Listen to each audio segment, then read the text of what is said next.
Goed vriende, kom ons maak ons se oë toe en dan hef ons harte tot die Here op. Here, ons wêreld is regtig deurmekaar. En ons kan onsself nie heeltemal verontskuldig nie, want ons lewer ook 'n bydrae tot sy deurmekaarheid.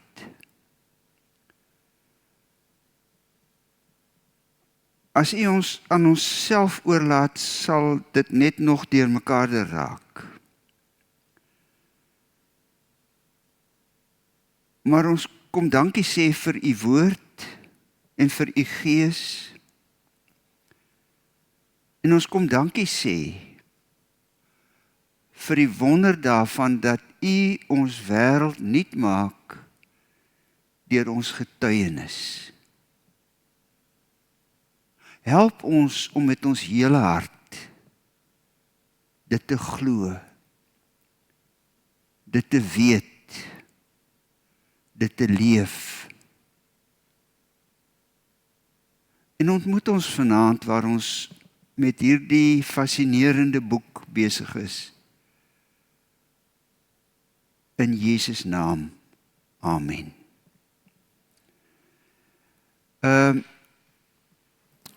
Vriende, ons het net sien of hy gaan aanblaai. Daar sê ons is by sessie 3.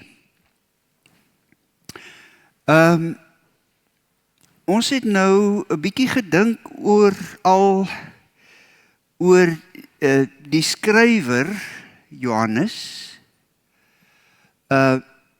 Wie hierdie Johannes is, waarskynlik 90% seker nie die apostel Johannes nie, ouderling Johannes, profeet Johannes, want in die Nuwe Testamentiese tyd weet ons dat daar ook steeds profete is. Profete is nie voorspellers van die toekoms nie. Profete is mense wat in die teenwoordigheid van God staan, met hulle 2 voete op hierdie aarde, en wat raak sien wat fout is, en dan deur die Heilige Gees gehelp word om vir mense te sê, pas op. En dit is wat profete doen, en dit is wat Johannes doen.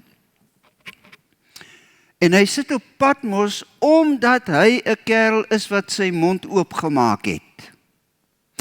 As ek nou hier skryf, leef getrou aan die lam, dan gaan dit daaroor, oor getrouheid aan die lam. Aan getuienis in hierdie wêreld, wat glo aan geweld. Jy los probleme op met oorloë, met vliegdekskepe, met missiele, met bomme, met gewere, met koels. In Rome se tyd met swaarde en spiese. Maar in hierdie wêreld, waarin al hierdie goed gebeur, wil Johannes hê, wil die Heilige Gees deur Johannes hê, dat ons soos die lam sal wees, wat nie met mag en geweld optree nie, maar wat ons self gee om geslag te word. Dis 'n moeilike, byna ondenkbare opdrag, maar dis al opdrag wat regtig werk. Jy kan nie teen die Satan veg met die Satan se wapens nie. Hy is altyd beter met sy eie wapens as wat enige een van ons daarmee kan wees. Jy kan met hom teen hom net veg met die wapen van die kruis. van die Here Jesus. En dit beteken nie 'n geheimsinnige mag wat in die bloed van Jesus skuil nie. Dit beteken eenvoudig dat Jesus homself gegee het, homself geoffer het, en om te veg soos Jesus beteken om jouself te offer. Dis die boodskap van Openbaring. Daarom wil ek net weer u aandag vestig op op ons prentjie wat op die meeste van die skyfies verskyn. Ek wil nie nou daarna toe aanbly nie. Die leeu waar ek 'n kruisie langs gemaak het en die regmerkie langs die lam wat geslag is. Want dit is ook die teks waarby ons vanaand gaan uitkom, by Openbaring 5, hoop ek.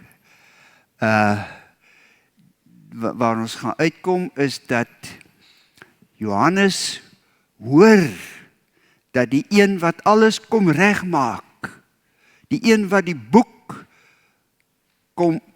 boekrol met God se dekrete wat die wêreld moet nuut maak, die een wat daai boekrol kom oopmaak, hoor Johannes is die leeu van Juda. En as hy omdraai om te kyk, dan sien hy 'n lam wat geslag is.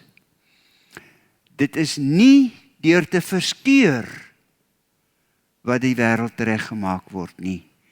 Dis deur toe te laat dat jy verskeur word wat reggemaak word. So het die Here Jesus gewen. So kom ons begin by vanaand bietjie ons het nou gekyk na die tot dusver na wat 'n openbaring is. Dis 'n apokalips. Dit is 'n doek wat afgehaal word sodat jy die werklikheid kan sien. Dit beteken ook in die hele verhaal dat as jy hoor leeu en jy kyk, dan sien jy lam.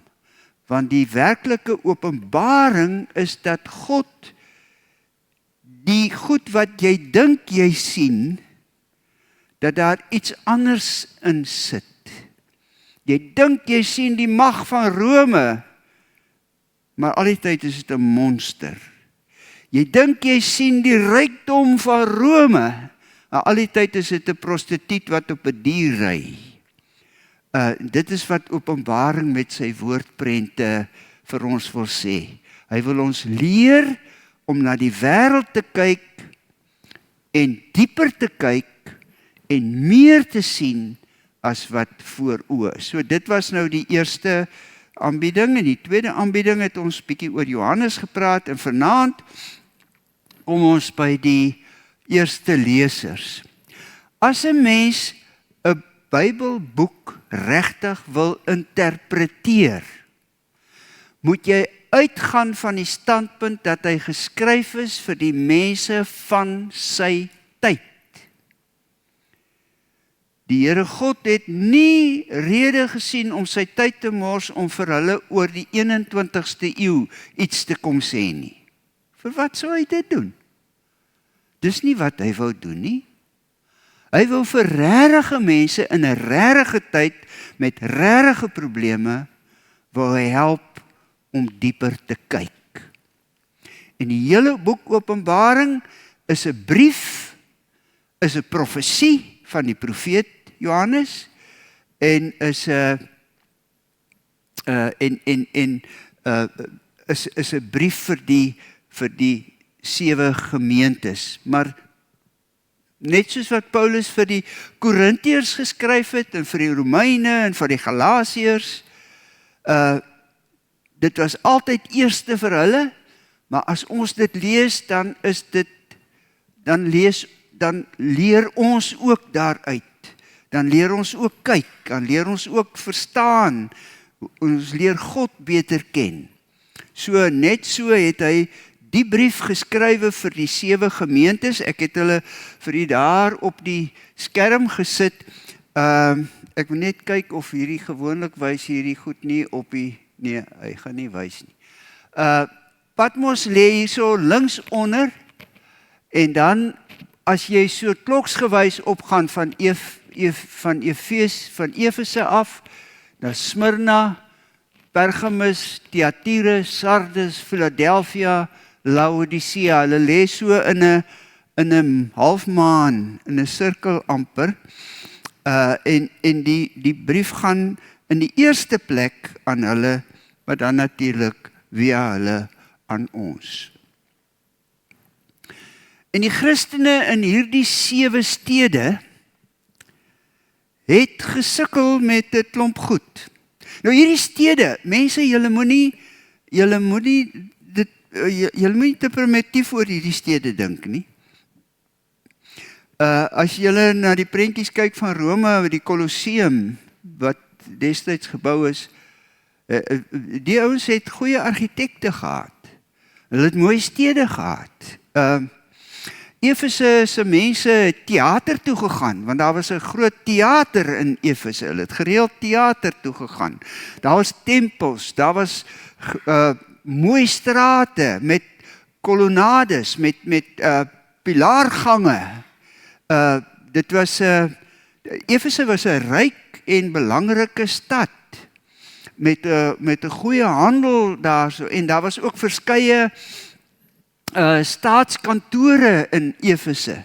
So dit was 'n manier van 'n plek. Dit was nie sommer ons van ons vriende praat van 'n lani plek. Dit was 'n lani plek. Dit was 'n lani plek gewees. So en dan net bokant hom dieselfde met Smyrna. En so as jy omgaan, dit was netjiese plekke. Maar die gemeentes wat in hulle gebly het, wat in daai stede gevestig is, het met probleme te doen gehad. Baie mense dink hulle was die hele tyd vervolg, en dit is nie heeltemal waar dat hulle die hele tyd vervolg is nie. Daar was vervolging. Maar ek het nou in Pakistan het ek beleef wat die geleerde mense skryf oor die vervolging in Rome. Vervolging het bitter min van bo af gekom. Dit was nie dekrete van die keisers of die mense nie. Daar was nou monsteragtige mense soos Nero, wat die stad, wat 'n deel van die stad wou herbou hê, en dit toe laat brandsteek het, en toe die Christene die skuld daarvoor gegee het. Maar dit het gewoonlik nie uit die hart van 'n keiser of van die regering gekom nie. Dit was maar die gewone mense. Kyk in Pakistan. Wat Pakistan so 'n verskriklike plek maak. Daar's die blasfemie wette, dat jy mag nie God laster nie. Gelukkig los ek, voor ek Pakistan toe vlieg, los ek my Koran, die Muslim Bybel, die Koran. Los ek by die huis. Ek het nogal gedink, miskien moet ek hom saamvat, dat ek hom daar kan lees waar ek in die wêreld is van daardie godsdiens. Maar die liewe Heer het my beskerm dat ek hom nie saamvat nie. Want as jy gedood wil word, sit jy hom op die vloer neer, soos wat ek my Bybel baie keer langs my stoel neersit. Op die vloer. Jy doen dit nie. 'n Koran bære jy op die hoogste rakkie, nadat jy hom in 'n mooi doekie toegedraai het, en jy behandel hom amper soos 'n heilige, dit is regtig 'n heilige boek. So hulle het geweldige streng reëls oor wat as godslasterlik deurgaan. Maar die vervolging van die Christene kom normaalweg nie van die regeringskant nie. As jy nou 'n moslim buurman het wat hom vir jou gevies het, en onthou, hy het nou nie die die gesindheid van die Here Jesus in hom nie. So as jy nou 'n buurman het wat hom, dan sê hy net vir iemand, hy het gehoor dat jy 'n negatiewe ding oor die profeet gesê het. Oor Mohammed. En jy sê ook nie sommer net die profeet se naam nie. Jy het so 'n rympie wat jy by sê, dat hy tog geseënd moet wees, die profeet. Maar dan sê hy net vir iemand, maar hy het gehoor, jy het so iets gesê, en as jy jou weer kom kry, dan het 'n moslim horde gekom, en hulle het jou huis brand gesteek, hulle het jou goed buitentoe gegooi, hulle het jou byna doodgeslaan, jou met bakstene gestenig. Ek het oor steniging in die Bybel gelees en nooit gedink dat steniging so verskrikking is nie, maar ek het gesien hoe dat hulle iemand met halwe bakstene gooi. Dis steniging, jy kan nie, dis om voor bang te wees. En in daardie wêreld waarin die vroeë Christene geleef het, was die vervolging nie oral en altyd nie. Maar dit het baie keer ontstaan by bure, by mense, by kliënte, by mense in die dorp, by iemand wat sy mes vir jou in het. So vervolging was een van die goed wat hulle daar beleef het, en dan skryf Openbaring 2 vers 8 sê, skryf ook aan die boodskapper van die gemeente in Smyrna.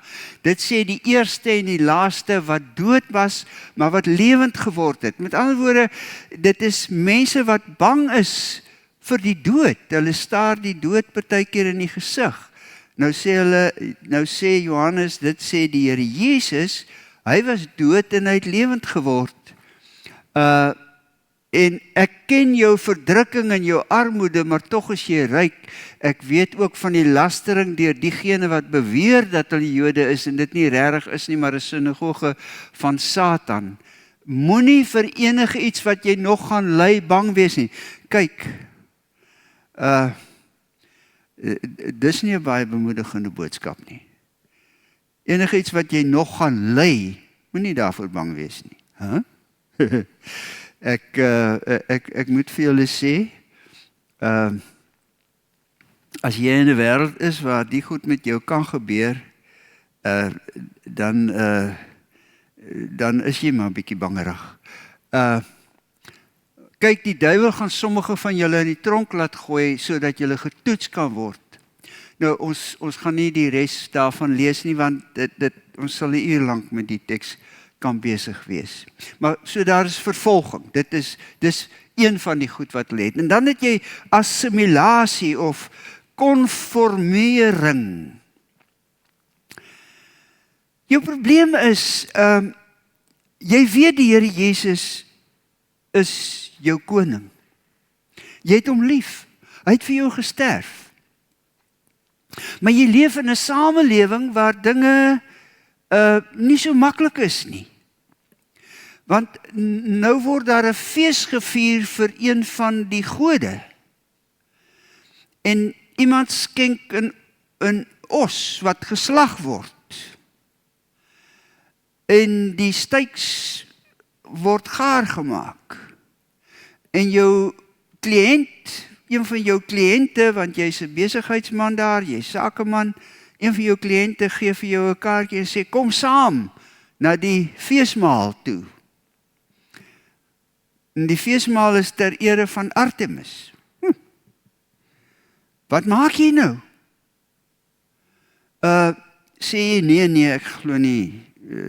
Die Here Jesus is my koning en ek neem nie deel aan hierdie soort feesmaal nie. Dink 'n bietjie. Wat is die maklikste uitweg? Is om te sê, ag Here Jesus, vergewe my, maar hier gaan ek nie uitkom nie, ek moet maar gaan. En dan gaan ek maar. Assimilasie. En dit is een van die probleme, en wat Johannes met hierdie apokalips wil doen is, hy wil die gordyn aftrek oor die goed dat jy kan sien, Hierdie is nie sommer net 'n ding wat hier tussen my en my buurman gebeur of my besigheid in hierdie dorp nie. Hier's iets baie meer op die spel, hier's iets groter op die spel. Hier sit 'n draak agter. Die Satan. Hierdie goed is nie so onskuldig nie. Dit wil hy vir hulle mooi duidelik maak. Sodat hy want ek sê skryf hier so subtiele druk om te konformeer. Dit gaan nie altyd oor lewe of dood nie, maar dikwels ook oor insluiting of uitsluiting. Niemand van ons het lus om uit te wees nie. Regtig nie. Die kinders op skool, ek het dit is ons weet mos uit ons skooltyd uit. Ons het baie keer, as toe ons kinders was, deelgeneem aan goed wat ons nie eintlik gelukkig gewees het nie, maar dis wat jy moes doen om in te wees. Nie almal is so dwarskoppig soos ek nie, maar so ek het simpatie daarmee gehad dat mense baie keer konformeer. Maar so nou waarsku hy vir hulle, hy sê daar is 'n paar mense by jou in Sardes wat nie hulle klere besoedel het nie. Hulle sal saam met my leef in wit klere omdat hulle dit werd is. Iemand was nou die dag vir my kwaad gesê dit is onchristelik toe ek gesê het oor iemand anders ter gesê dis 'n kwaliteit mens. Marita het baie ontsteld gereageer ek oor iemand, maar die Bybel skeer almal nie net oor een kam nie. Daar is mense wat dit werd is om die wit klere te dra. Daar is en ons hoef nie almal net uit nederigheid te dink daar is geen verskil nie. Daar is 'n verskil. Daar is mense wat hulle lewe vir die Here Jesus gee. Ek sê altyd vir mense wanneer ons daaroor dink, ek verwag nie dat die liewe Here vir my op dieselfde manier moet behandel as wat hy vir moeder Teresa moet behandel nie. Wow, wat sy gedoen het. Ek staan baie ver terug as ek aan haar dink. Daar is 'n beloning wat die Here in die Bybel vir ons beloof vir die wat hulle lewe vir hom gee. So daar is en hier sê hy, julle wat nie julle klere besoedel het nie, julle deelgeneem aan hierdie feeste vir die afgode. Julle was nie getroue getuies die hele tyd nie. En dan was daar die selfvoldaanheid. Want kyk, dit was ook party van die ouens het goeie besigheid gedoen, hè? Laodicea veral was die stad waarin die besigheid goed was. En ons sien juis hulle selfvoldaanheid wanneer die Here vir hulle sê, omdat jy sê ek is ryk, ek het skatryk geword en ek het aan niks gebrek nie en nie besef dat jy ellendig en bejammeringswaardig, brandarm, blind en naak is nie, raai ek jou aan om by my goud te koop en so gaan hy aan. Met ander woorde,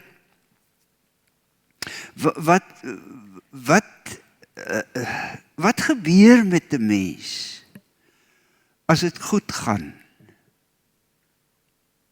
Wat gebeur met jou as dit met jou finansiëel goed gaan?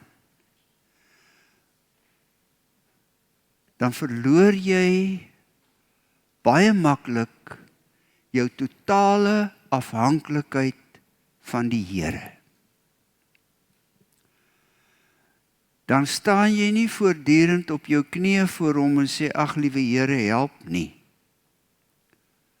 Dan besef jy nie dat jy eintlik blind en naak is nie.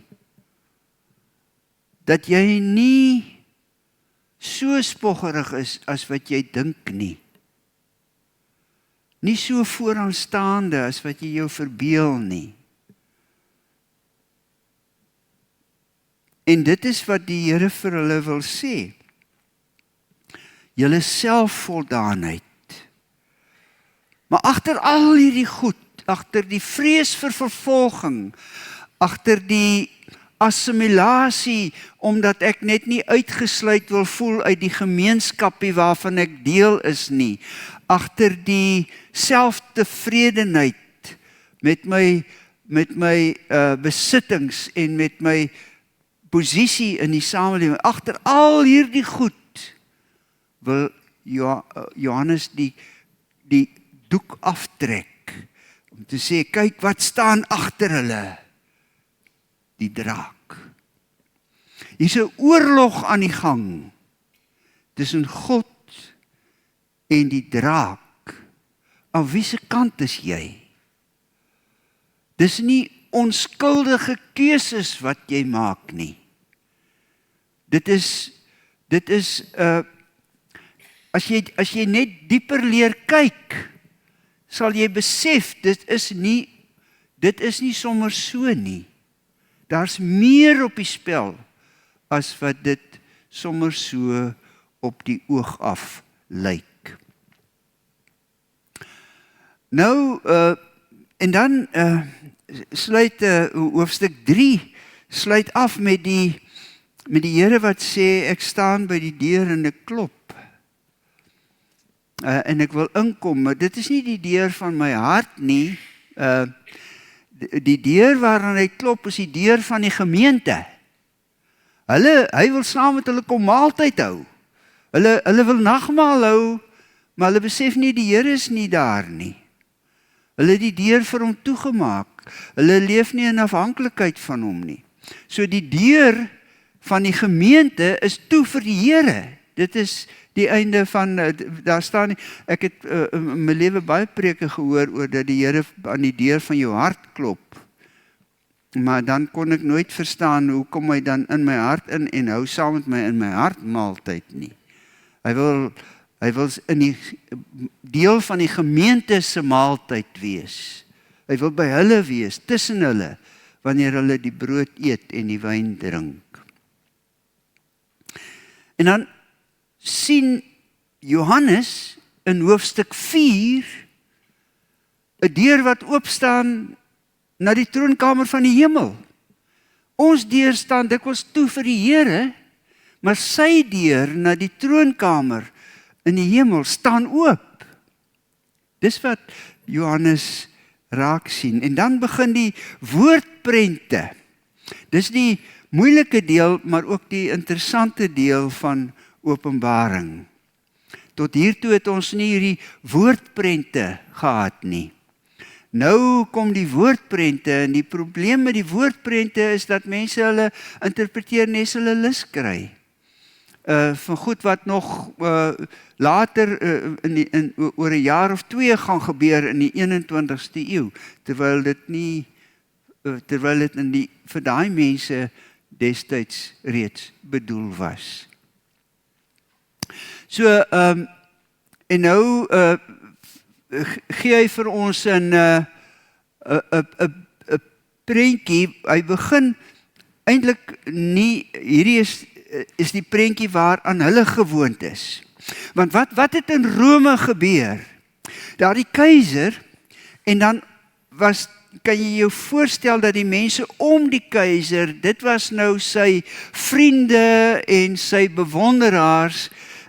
Enige persoon wat in 'n posisie van mag is of wat baie geld het onmiddellik 'n klomp ekstra vriende en bewonderaars.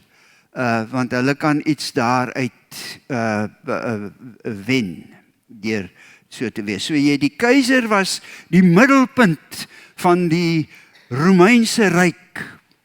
Hy was regtig die middelpunt van die Romeinse ryk. En om hom was sy kringetjie vriende en bewonderaars, en dan in 'n wyeer kring was die samelewing, en hulle het die keiser van 'n kant af geprys.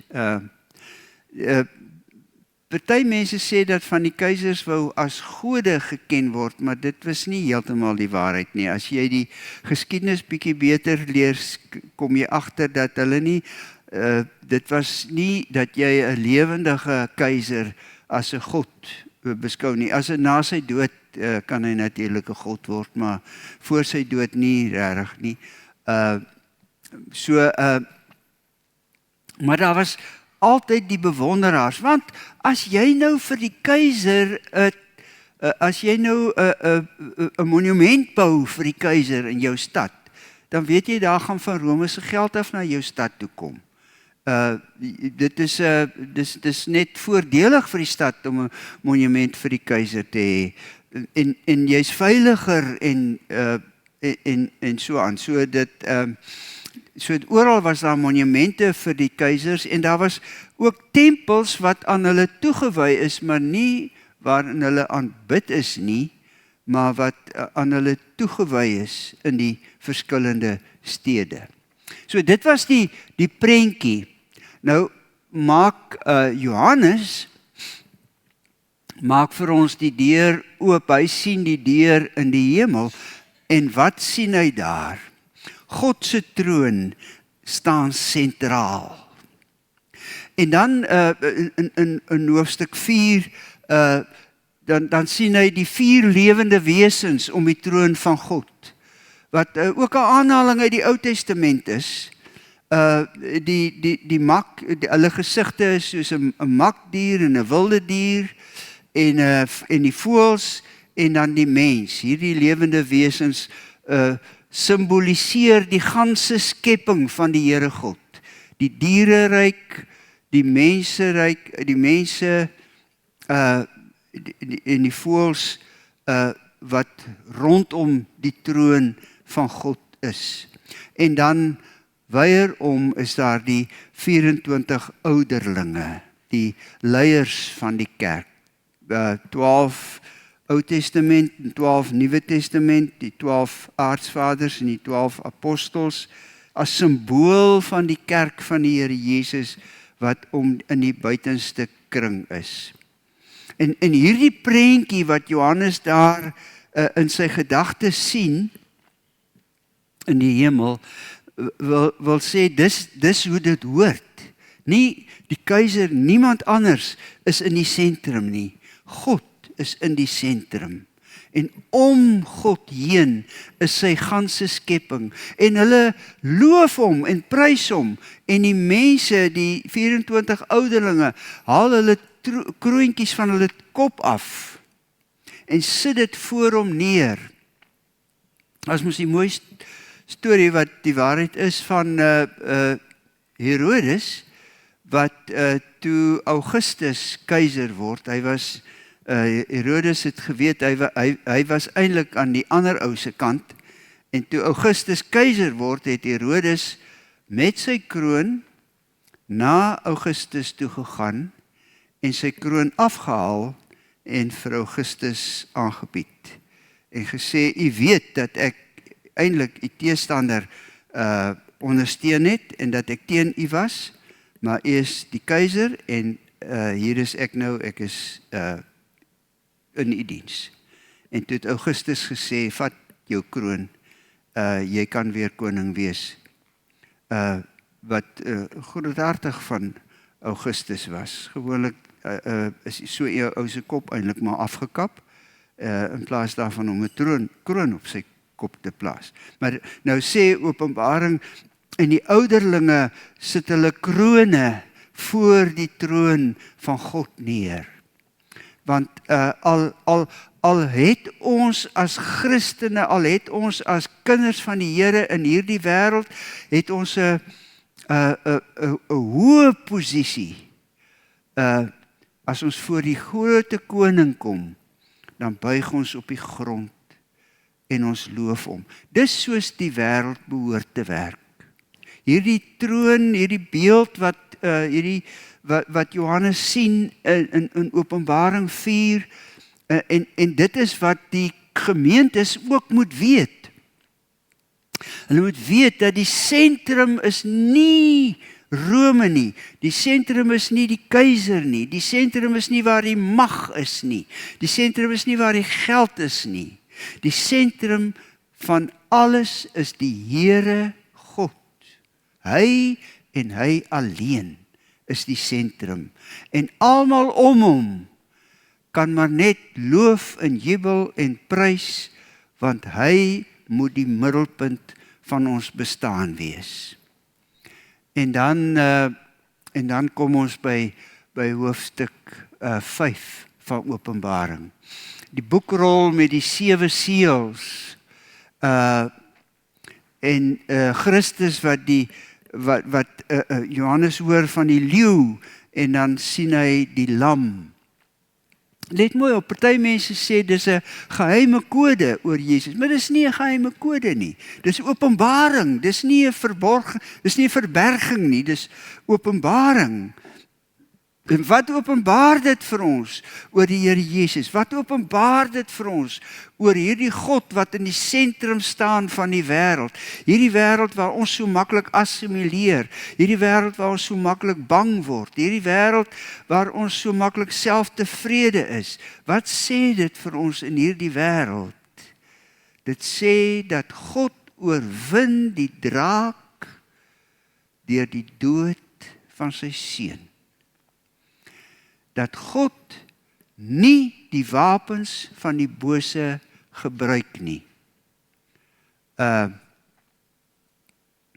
Marius het vroeër vanaand gesê, ek en hy moet tog, as ons oor die katekismes 'n opname maak Vrydag, bietjie praat oor die oorlog wat nou hier by Iran plaasvind, want hy wil daaroor ietsie opneem. Dit is 'n les wat ons wêreld nie leer nie. Is dat nie deur mag of geweld nie, sê die Here. Jy kan nie die Satan oorwin met die wapens van die Satan nie. En dit is wat Johannes hier beleef. Dis 'n openbaring van wie die Here Jesus regtig is. En dan,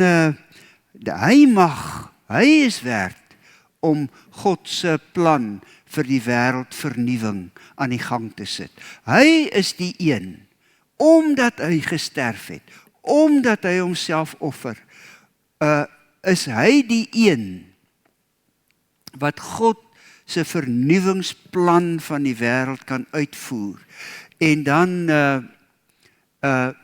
dan begin as die seels losgemaak word, dan kry ons die 4 ruiters, die 4 perderuiters. Die eerste een is die eerste een op die wit perd. Ek het ook hierdie ene, ek het die 4 ruiters het ek vir kunsmatige intelligensie gegee. Ek het vir hulle mooi verduidelik wat ek wil hê. En hy het toe vir my hy het eers vir my 'n Romeinse soldaat op die perd geteken. Toe het ek vir hom gesê, "Aikonna, dis nie 'n Romeinse soldaat wat op die perd is nie. Dit is 'n ander tipe soldaat wat op die perd is." Toe het hy daai een geteken en ek is nogal beïndruk daarmee. Die eerste perderuiter wat in die wêreld inkom is op die wit perd. Ek het uitlegte gehoor wat sê dis die Here Jesus of dis die evangelie wat sy gang gaan. Nee, dit is nie. Die Romeine het nie met so boog en op 'n perd oorlog gemaak nie. Dit is nie dit is wat jy hierso het is een van die barbaarse bure van Rome, wat op die ou einde het die barbare Rome met die grond, het hulle die oorlog gewen, 'n klomp jare later, teen die Romeine. En wat hierdie beeld beteken van die perd, hierdie ruiter op die wit perd, met sy boog, is dat hy, die Here vir die mense van daardie tyd sê, julle sekuriteit wat julle dink julle het in Rome, met sy soldate en sy magte, en is 'n valse sekuriteit. Daar's altyd enige een wat deur die swaard lewe, gaan deur die swaard sterwe. Dit het die Here Jesus tog ook baie duidelik vir Petrus gesê. Jy kan nie jou swaard uittrek en dan dink dat daar nie 'n swaard teen jou gaan kom nie. In Rome, die sekuriteit wat hulle gehad het in die mag van Rome, is hulle nou van hulle weggeroof.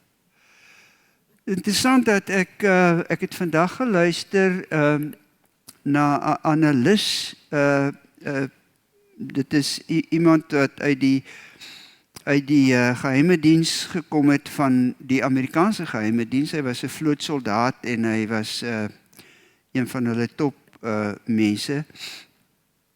En daar's 'n Duitse professor wat onderhoude voer met van die mense oor die oorlog, en ek het by die ou ingeskakel waar hy met die oud soldaat van Amerika praat, en die analis wat hy werk op die oomblik vir die Verenigde Nasies. Maar hy het gesê, een van die goed wat Amerika nie besef nie, is dat hierdie oorlog gaan nie vinnig verbygaan nie, wat hy nou begin het nie. Hy sê, maar 'n ander ding is 'n klomp nasies in die Midde-Ooste het pyl getrek op Amerika se wapenmag. En nou skiet Iran daai nasies se wêreld aan flarde en Amerika kan niks aan doen nie. So daar's 'n hele klomp mense in die Midde-Ooste wat besig is om te dink, wag 'n bietjie, ons het op 'n geknakte riet geleen. Hy steek op die ou einde deur ons hand. Amerika is nie so magtig as wat ons gedink het nie. En as die oorlog verder aangaan, gaan daai besef duideliker daal by hulle en gaan hulle vertroue verloor in die VSA. En dit is wat hierdie wit perd beteken, is doodgewoon, ja, Rome het nou al hierdie nasies onderwerp, maar dit gaan nie altyd so wees nie.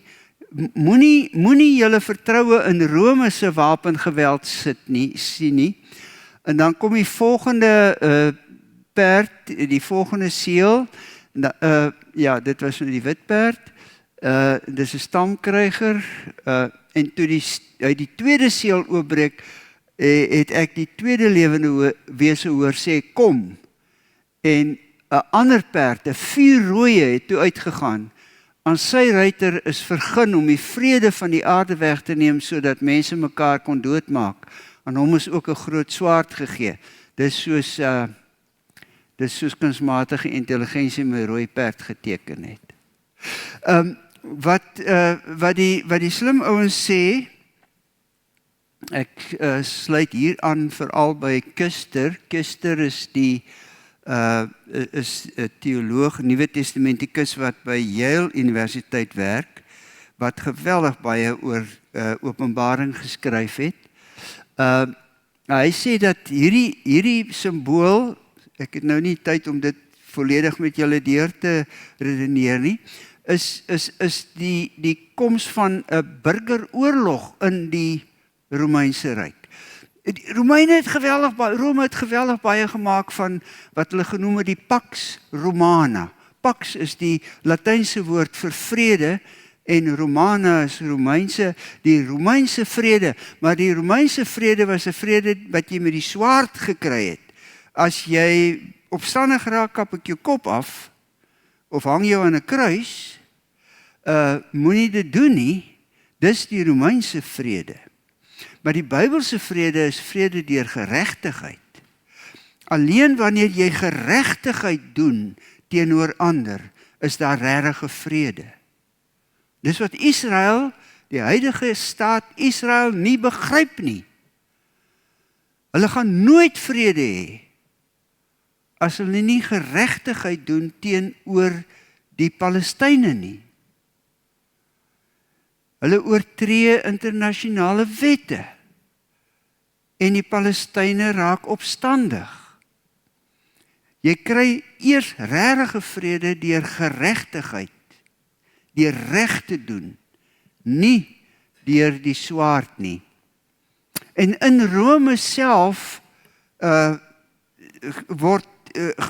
is hierdie perd die symbool. Hulle volg nie die een op die ander. Eers die een en dan die ander een en dan die derde een nie. Dit is verskillende prentjies van dieselfde moeilikheid wat jy kry. Die wit perd is 'n prentjie van dieselfde moeilikheid. Die rooi perd is 'n prentjie van dieselfde moeilikheid. Dit is die burgeroorlog, dit is mense wat mekaar doodmaak, dit is die oomblik wat jy die mag het, wil ek die mag hê. En dit is, jy kry nie vrede deur die swaard nie. En dan lees ons van die volgende perd, die swart perd, en ek hoor toe 'n stem, iets soos 'n stem tussen die 4 lewende wesens hoor sê, 'n rantsoen koring kos 'n denarius en 3 rantsoene gars kos 'n denarius en moenie dat daar skade kom met die olyfolie en die wyn nie. Wat agter hierdie woorde sit is dit. 'n denarius is 'n arbeider se dagloon. So as hy net genoeg kos wil koop, sodat hy en sy gesin 'n broodjie het vanaand om te eet, moet hy sy hele dag se loon daarvoor betaal. Maar moet net nie laat daar fout kom met die wyn en die olyfolie nie. Dit is die ryk mense se goed. Met ander woorde, wat jy hier het, en daardie perd se ruiter sit met skale in sy hand, dis juis omdat hy wil sê dat die ekonomie van daardie tyd bevoorreg die rykes en benadeel die armes.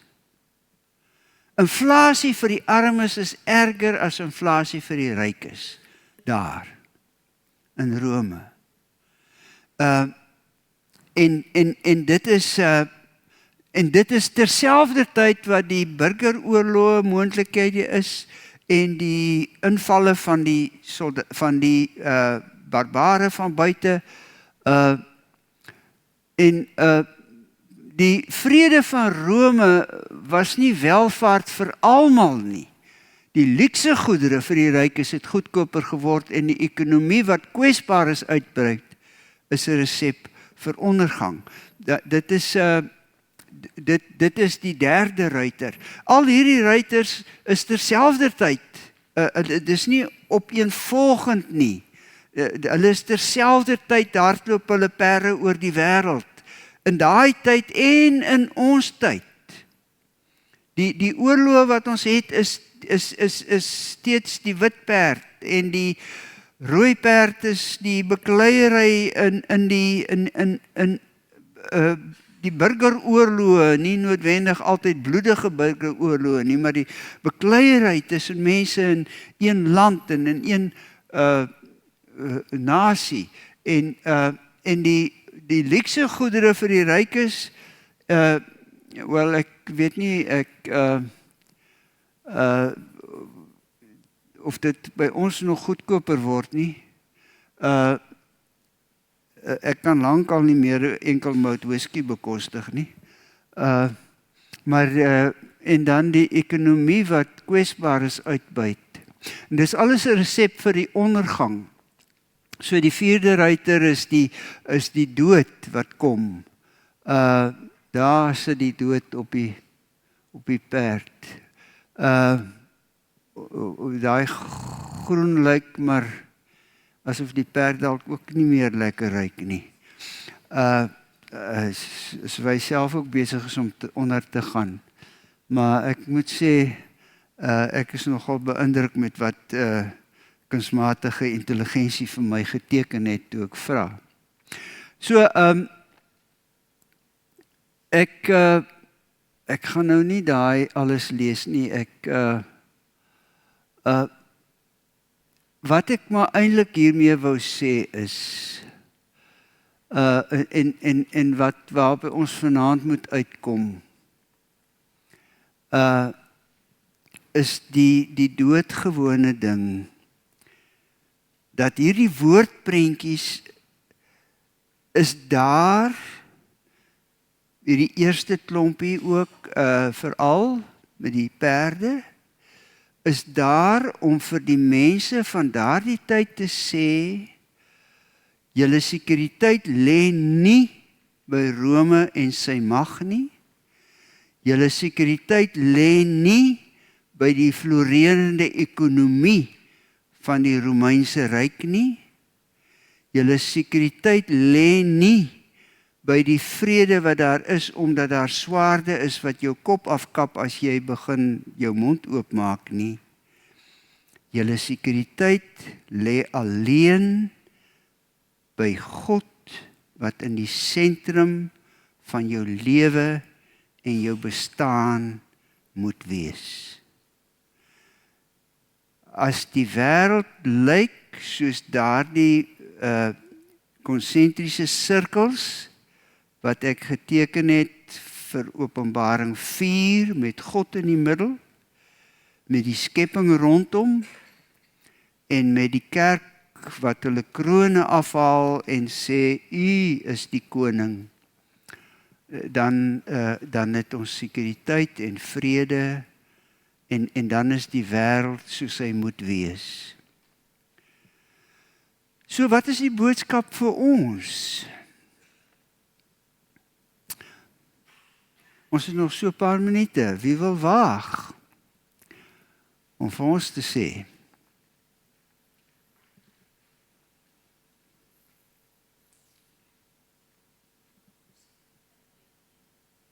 Ekskuus tog? Ons sekuriteit lê alleenlik by die Here. En ons kan dit maar waag om uit te wees. Ons kan maar waag om nie in te wees nie. En ons moet oppas, as dit met ons goed gaan, dat ons nie dink, ons het nie die Here regtig meer nodig nie. Jy het hom elke dag nodig. Vir my is een van die wonderbare tekste in die Bybel, daar waar Paulus skrywe oor die doring in die vlees wat hy het, wat hy vir die Here gevra het, vat dit tog weg asseblief. En dan sê die Here vir hom, Paulus, as jy swak is, dan vertrou jy op my, en dan is jy sterk. As jy dink jy is sterk, dan vertrou jy op jouself, en dan is jy swak. Dit is 'n moeilike les vir ons om te leer. Maar dis 'n les wat Openbaring ook vir ons wil leer. So, volgende keer, Here ons lief, oor die, nee, ek gaan nie dit vanaand antwoord nie. Ek sal dit bære, want dit gaan bietjie later ter sprake kom wanneer ons by die Antichrist is, en so, dan kom ons daarby. OK. Jep.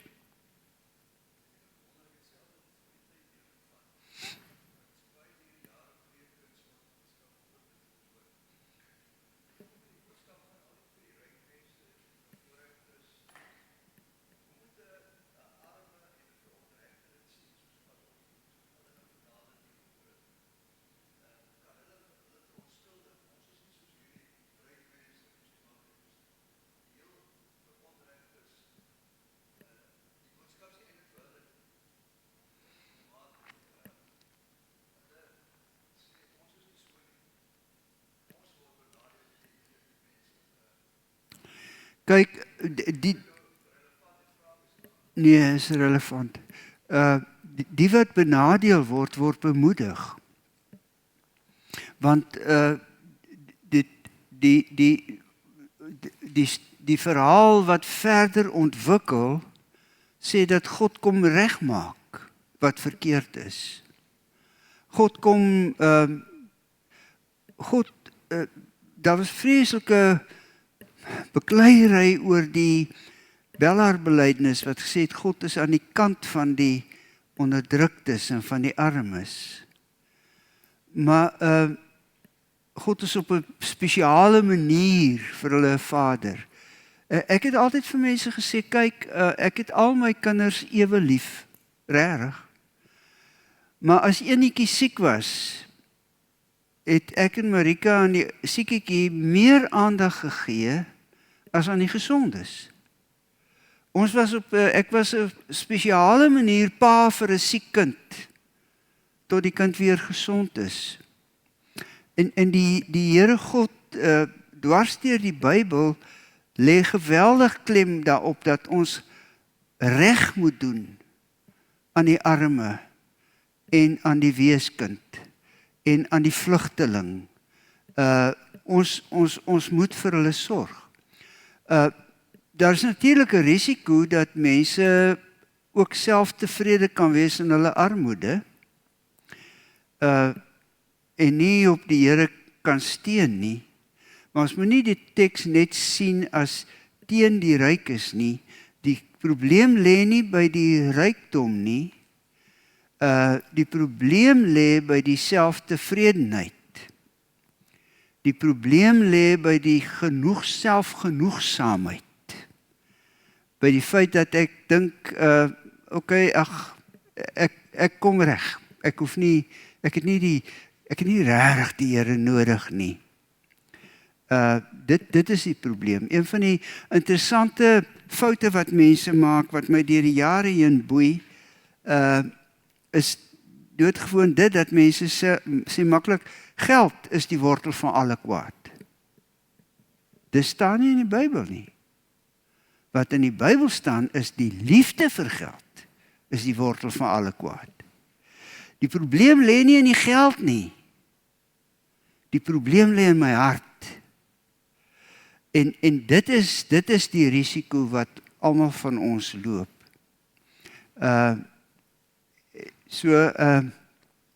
Dit kan wees dat die arme ook 'n verskriklike liefde het vir geld en meer dink aan die moontlikheid om die lotto te wen as om die Here te dien.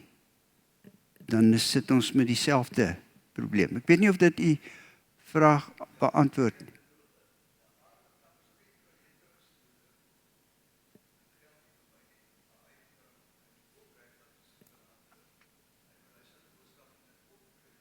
Hy moet dieselfde boodskap ook kry, ja. Ja, natuurlik. Ja. En daar is mense wat arm is omdat hulle onverantwoordelik is en omdat hulle lui is. Dit sê die boek Spreuke baie duidelik. So dit is nie noodwendig ander se skuld as jy arm is nie. Dis baie keer jou eie skuld. Ja. Sal ons hier raad roep vir vanaand?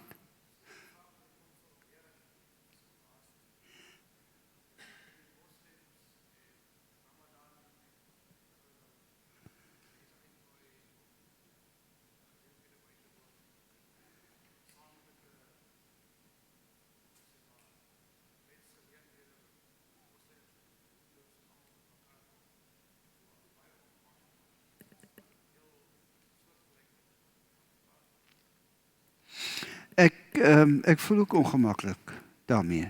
Ek wil nie 'n ander se geloof sleg maak nie, of negatief teenoor hom optree nie, maar ek sê maklik vir 'n moslim, en ek het dit in Pakistan ook gedoen, sê jammer, my geloof laat my nie toe om hieraan deel te neem nie. En ek het gevind dat in Pakistan die mense was heeltemal gemaklik daarmee. Want hulle sê maklik vir ons. My geloof laat my nie toe om hieraan deel te neem nie. So, ja, ek het, kyk, ek weet, mense sê ons bid tot dieselfde God, met hierdie, maar dis nie waar nie, want ons God is Vader, Seun en Heilige Gees, en hulle God is nie Vader, Seun en Heilige Gees nie. So, en as dit nie Vader, Seun en Heilige Gees is, as dit nie die enige God is nie, is dit nie dieselfde God wat ons aanbid nie. So dit is 'n probleem. Ek persoonlik, ek wil ook nie ander veroordeel wat dit anders doen nie, maar ek persoonlik doen dit nie. Ek neem nie deel nie. Daarvoor is die gaping te groot. Dit is okay. Kom ons sluit net met 'n gebed af. Liewe Here, dankie vir u woord. Vergewe ons as ons iewers verkeerd verstaan, maar help vir ons om nederig voor u aangesig, u as die sentrum van ons lewe en bestaan te eer, in Jesus naam, amen.